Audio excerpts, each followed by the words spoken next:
आज रामनवमी है और आज मैं राम जी के बारे में बात करूंगा, लेकिन थोड़ा सा इसमें अलग एंगल से बात करूंगा। बहुत लोग मानते हैं कि राम जी एक माइथोलॉजिकल कैरेक्टर है जो रामायण में लिखा गया है। जैसे एक राइटर स्टोरी लिखता है सेम वैसे, और दूसरी तरफ हम हिंदू लोग हैं जो राम जी को भगवान मानते हैं और विष्णु जी के 7वें अवतार मानते हैं।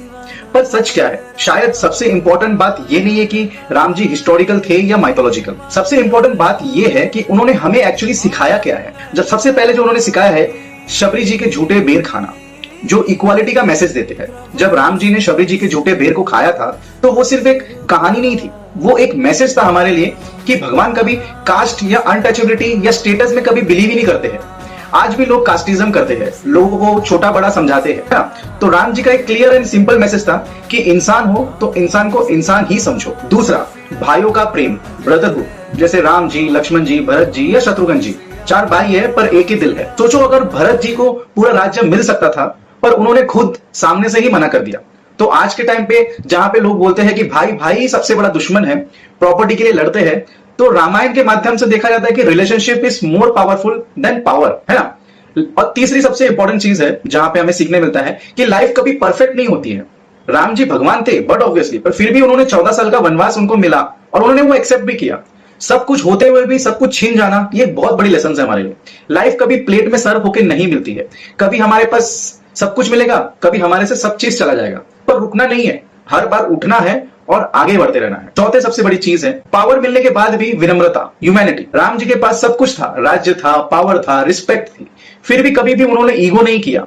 आज के टाइम पे होता तो क्या होता? थोड़ा पैसा, थोड़ा पावर और फिर एटीट्यूड अलग ही लेवल का। तो राम जी का मैसेज था कि जितना ऊपर जाते हो उतना ही तुम्हें जमीन से जुड़े रहने का इंपॉर्टेंट है यहाँ पे। फिर पांचवी सबसे इंपॉर्टेंट चीज है रिलेशनशिप में ब्लेम गेम नहीं होता, समझ होनी चाहिए। जैसे सीता जी ने सुनहरे हिरण को मांगा तो एक बड़ा क्राइसिस आ गया वहां पे। तो राम जी चाहते तो सीता जी को ब्लेम कर सकते थे, ओवर रिएक्ट कर सकते, पर उन्होंने सिचुएशन को हैंडल किया, सोल्यूशन ढूंढा। और आज हम क्या करते हैं? ये सब तुम्हारी वजह से हुआ, तुम्हारी गलती की वजह से हुआ। तो राम जी का यहाँ पे एक सिंपल मैसेज था कि ब्लेम नहीं, रिस्पॉन्सिबिलिटी लो। छठवीं चीज मर्यादा, सेल्फ कंट्रोल या डिसिप्लिन। राम जी को मर्यादा पुरुषोत्तम क्यों कहा जाता है? क्योंकि उन्होंने हर सिचुएशन में डिसिप्लिन और कंट्रोल मेंटेन किया है, जो आज के टाइम का बिगेस्ट प्रॉब्लम है, इंपल्स, एंगर, ओवर रिएक्ट। तो राम जी का यहाँ पे क्लियर मैसेज था कि अपने आप को कंट्रोल करना ही सबसे बड़ा पावर है।